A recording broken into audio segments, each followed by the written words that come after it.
Yeah, I mean, I kind of seen it in the summer, even though it was just open gym. Like, it was just the way that he was scoring was just effortless. And then when you got here, like, was there anything in particular that, like, you know, you didn't know about him that kind of surprised you, you know, just when you first met him, when you first saw him playing, anything like that? As a teammate, considering that obviously you did play against him for a few years.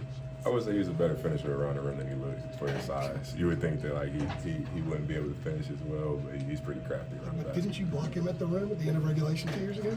Yeah, I still give him hell about that one. That's funny. Let me take a step back. What's this time of year when your team has to be playing the best, you know, you're going to the dunk where you got to be playing the best. Is Carolina playing its best now? If they're not, what do you need to do to elevate coming into the market? I would say we haven't necessarily played our best all year. I think that our potential is honestly through the roof. I would say once we literally put it all together for 2 20-minute halves, I think that we're unbeatable in my eyes. But I would say like our attention to detail in certain situations, or I don't know, maybe our focus. I guess that's really all you can say. Our focus at the end of the day. I think that could improve for sure. Is that what Coach Davis told you after y'all got in? That was something that was mentioned for sure. Yeah, I think that I mean it definitely needed to improve, especially in that instance where RJ hit that tough shot and then we got back on defense and did another one. And then inbound passes, like just small stuff like that with the pressure. I think that with our attention to detail improving, we should do a lot better in those types of situations. I can't believe these finishes against Miami. All right, both been nail biters, right? What is the deal? A pretty good team. Yeah. I mean, what did they make it to the Final Four. Final Four last year? I mean, they may have a handful of new players and, you know, like a different type of team, but they're still well coached and got a pretty solid team. Go ahead. You good? Go. Keep going. Yeah, I I need know to this turn. wasn't the best rebounding game for Armando and Harrison, but what have you seen from that duo? They lead the ACC in rebounds. What have you seen from them in the past few games? I would say just them being relentless on the glass. I mean, it's like, I think it's a couple of instances where it's like they're fighting for rebounds. Like, they both have their hands on it, and one of them is like, I don't want to let go, and the other is doing the same thing. So, I mean, it's pretty tough, I guess, keeping both of them on the glass for teams. Harrison mentioned that sometime after the call, Coach Davis kind of said that it can't just be Armando going up for boards. Yeah. How have you seen Harrison's evolution of not really getting that many boards now to leaders? I would say it may have been something like, I guess, him being at the 4, which might have been getting to him as far as rebounding, because I guess he's used to crashing from the perimeter or like from the 3 position with a smaller person on him. But I think that he kind of just disregarded that and just started forcing his will on the glass. RJ, get your ACC Player of the Year vote tonight, if he didn't already have it. He been at it. He been at that, that's for sure.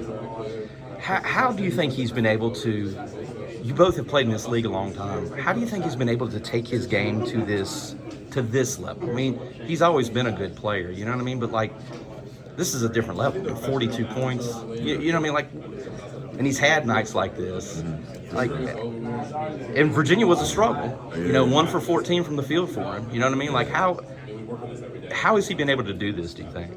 I think that he just keeps with his work ethic, regardless of if, you know, he's had a bad game or a good game. Like, it's a consistent level of work, I guess, in a sense. And I mean, he's the same guy almost every day. So it's like pretty much every day. Like, it's not really a day where he's not lacking, or he's lacking energy, or he's not, you know, beating us, or he's not hitting tough shots. Like, it's pretty consistent with him. I think that's what kind of separated him. I mean, it may have been maybe a little difficult last year, but I think this year he's been really consistent. Sure. And so he wasn't pouting coming back from Charlottesville the other day when he missed every shot but one. Yeah, he was. I think he had the next game mindset. Yeah. He was like, he's gonna get a vengeance, get it back in vengeance. Jae'Lyn, do you have a specific mindset when you go to the line to shoot a free throw?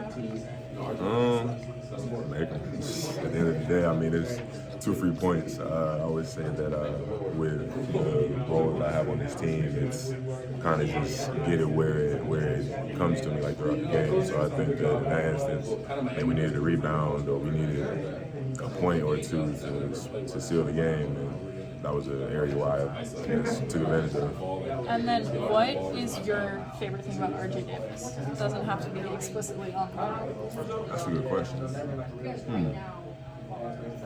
RJ's a pretty likable guy, so that's, I'm gonna say he's pretty, like he's kind of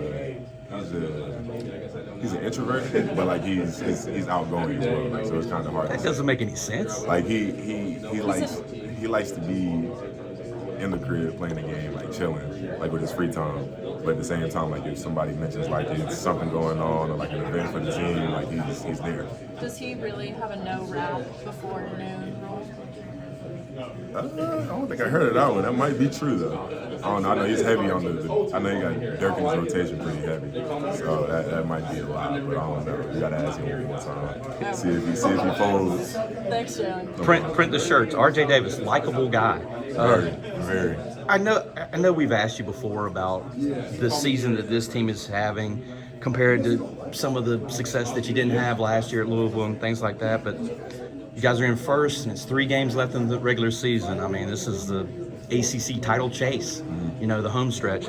Just for you personally, what is it like to be a part of this and have a chance to win the ACC title?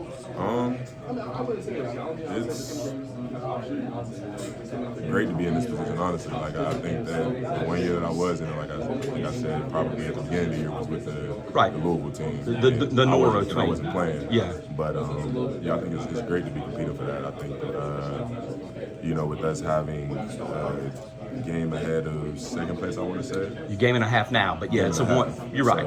So when they play, yeah. Okay. Yeah. But yeah, with us being up like that on them, I think it's definitely requiring us to like keep our minds on one game at a time and making sure that we're locking in on those details or paying attention to them. But I think that it's just great to be in a winning situation. Honestly, that's all I can really say. Good stuff. Thank you. A little bit away from the game,